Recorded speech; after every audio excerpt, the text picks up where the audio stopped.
Hello everyone, I'm Bruffy1322 and in this video I'll be going over the various discounts and bonuses that are now active in GTA Online as of Thursday the 20th of January 2022. All of these are going to be available for 1 week until Thursday the 27th of January. So first of all, the Western Reaver was released today. It's in the motorcycles class and can be purchased from the Legendary Motorsports site for exactly $1.9 million. When it comes to customizations, it has the usual motorcycle upgrades with a few liveries too, but it's nothing to write home about. And in an experiment for how I cover new vehicles, this video will contain all the information on lap time and top speed for the Reaver firsthand. I'll talk more about my reasons for trying it like this in the discussion segment of the video towards the end, where you'll also be able to give me your thoughts in the comments below. But in terms of lap time, the Reaver falls into 6th place for the motorcycles class with a lap time of 59.459 seconds. That puts it about a second per lap down on the Akuma, Barty and Shinobi, and 2 seconds per lap behind the Hakucho Drag and Shataro. Although, to be fair, if the track had some longer straights, it might be a different story, as we'll see. In terms of how it drives, its acceleration is pretty average for a bike, as is its cornering ability. It also struggles for consistency since the wheelie can produce random bursts of speed such that you're approaching the same corner at different speeds on different laps. Also keep in mind that the backrest modification in Los Santos Customs adds traction like a spoiler, so make sure to add that for the best performance around the lap. But to get close to the top 5 is an achievement for the motorcycles class, and depending on the track it could even be up there with them. And the reason for that is its top speed. The top speed of the Reaver is a barely believable 163 miles per hour to absolutely demolish the previous best of the Manchester Scout by over 20 miles per hour and become the new quickest motorcycle in the game for top speed. Why does it achieve such a seemingly ridiculous top speed? Well, it has the gargoyle speed glitch, but all the time. For those who don't know, adding certain types of rear wheel to the Gargoyle and then subsequently the Death Bike, which is the arena upgrade of the Gargoyle, allow for crazy constant curb boosting when pulling a wheelie. I covered this in a video around 4 years ago now, so if you want more info on how that all works, I'll leave a link to it down below and in the card in the top right of the screen. Now, the regular old 2013 Faggio actually has a higher top speed than the newer Faggio Sport and Faggio Mod, because when wheeling with it, it gets these constant curb boosts all the time. But because the Faggio is so slow ordinarily, it's never mentioned that much. But the Reaver is just like a more powerful Faggio, where pulling a wheelie will keep bumping the rear of the bike to give it constant curb boosts and reach crazy high top speeds. And unlike the Gargoyle, it doesn't matter what wheels you have on it to get these top speeds, although it must be said that the top speed of the glitched Gargoyle is still slightly higher than what the Reaver can manage. But the Reaver is much better around the corners and around a lap in general than the Gargoyle, as we saw earlier, so on certain tracks that crazy high top speed might actually make it competitive, assuming Rockstar don't patch it with their no fun allowed policy. Remember that if you want to see how every single vehicle in the game performs, you can do so by clicking the playlist links for the lap time and top speed testing series in the description and pinned comment. The podium vehicle this week is the Infernus Classic, which can be won by spinning the lucky wheel in the casino. It's in the Sports Classics class and normally sets you back just over $900,000. It's not on the top pace for the Sports Classic races, falling into the A tier just below the top S tier, but it's still one of the more interesting cars from the class to own and drive, and works well for those A-tier races. The prize ride this week is the Comet S2, which can be won by finishing first in pursuit races for 3 days in a row, then claiming it at the LS Car Meet Slam Truck. It's in the sports class and normally costs you just under $1.2 million. We've waited a long time to see the Comet S2 be winnable, and that's a fairly annoying set of requirements for what is a fairly mediocre car for tuner class races. It's up to you if you want to put in the effort.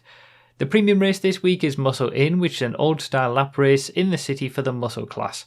One of the more difficult and skill based premium races, you'll want to be using the Buffalo STX to stand any chance here. Also, the regular time trial this week is Great Ocean Highway, which you can see being completed later in the video alongside the premium race track, with the RC time trial being Construction Site 1. In terms of regular vehicle discounts, you'll be able to get a rather disappointing 25% off 2 supercars of the Wagner, which is a good budget option for racers, and the Cyclone, which isn't a good option for racers full stop. There's also discounts on upgrades at Benny's to the Gauntlet Classic 30% and the Peyote 20% to turn them into their custom variants. Finally, there's 30% off the Vector, which is a good option for tuner racers, the Cypher, which isn't, the Astron, a new SUV that's just off the top pace, and the Bezra, one of my favourite planes. You can of course find out the lap times, top speeds and tiers of all the vehicles that I've mentioned here by checking out the playlist and video links in the description and pinned comment. Other miscellaneous bonuses this week include double money on tuner DLC missions including contracts, auto shop deliveries and exotic exports, in addition to transform races and sumo adversary modes. There's also 30% off auto shops and 25% off the compact EMP launcher. In terms of my deal of the week, I've got to go with the Wagner, even though 25% off is actually pretty low in comparison to what we've seen in the past. Even at its regular price, the Wagner is a great budget option for supercar racers and can hold its own against the top cars. That value proposition gets even better at 25% off. If you still can't afford a Krieger or Emirates, the Wagner is a great option. In line with the regular drip feeding of vehicles, next Thursday should see the official release of the Baller ST, which was given away for free at Christmas and so has already been tested for lap time and top speed, but has yet to be released for full priced purchase, and that will be the final car for the drip feed for the contract DLC. And now it's time for the news and discussion segment of the video where I ramble on for a few minutes about something while you watch me complete this week's time trial and showcase the track for the premium race.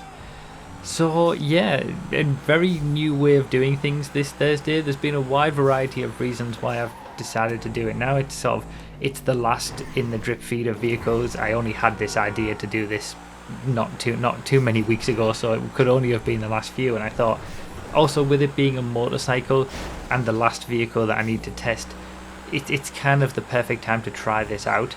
And also it's actually, I got married 1 month ago today, so Zexy and I are going to have like a nice meal and stuff tonight, so I thought instead of doing the usual full day of doing 3 videos, which can get quite intense, you know, it really adds to the amount of time that things take to make 3 separate videos in one day, you know, the actual editing and audio and rendering and uploading and finalizing and putting it live and all that kind of stuff and thumbnails. It really adds up that time. So I thought, let's see what it's like to put the testing information in the update video and put one video out there. And also it's not very good for YouTube to be putting out 3 videos. You know, they're all, you know, so close. We got lap time, and then we got an hour later is the top speed video, and then a couple of hours after that is usually the update video on these DLC weeks, the drip feed weeks. And YouTube doesn't really like that, to put multiple short videos out all on one day when all of my other content is more longer videos and obviously sort of once a day or something like that. So yeah, I just thought I would give it a try, and you guys can let me know what you think about it in the comments down below. I've actually thought it was a much better day for me. You know, I did the usual testing, but then I didn't have to spend more time making these individual videos. I could just, you know, go straight into getting all the discounts and things like that, writing the script for the video, and then making one video with all of the information in. The only downside, and the reason that I've never done this before in the past, and also the reason that I've not combined the testing before for lap time and top speed when it comes to update videos, is because I've always liked to, say for example the lap time playlist, we have the supercars 2020 or something, and then the videos underneath the supercars video will be all the update videos for each supercar. So from a sort of, from the perspective of someone who's going back to check things, it's not as good to have the vehicles in this update series sort of in a separate series entirely. But you know, the plan for that could be that I just do more frequent testing videos, you know, full mainline testing videos that give every single car ranked from, you know, last to first for every class. And all those update videos, the lap times are just put in there. So, you know, I have, and people have mentioned it to me before, that it would be nicer to just have the lap time and top speed in one video.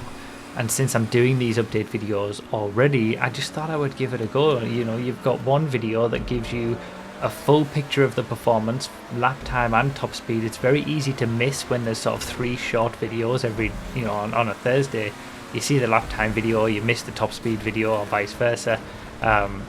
You know, I just thought I would give it a go, and you get the full picture of lap time and top speed straight away. You know how the vehicle performs immediately in the first couple of minutes, and you also then get all of the information all at the same time for discounts, bonuses, all that kind of stuff that I normally do.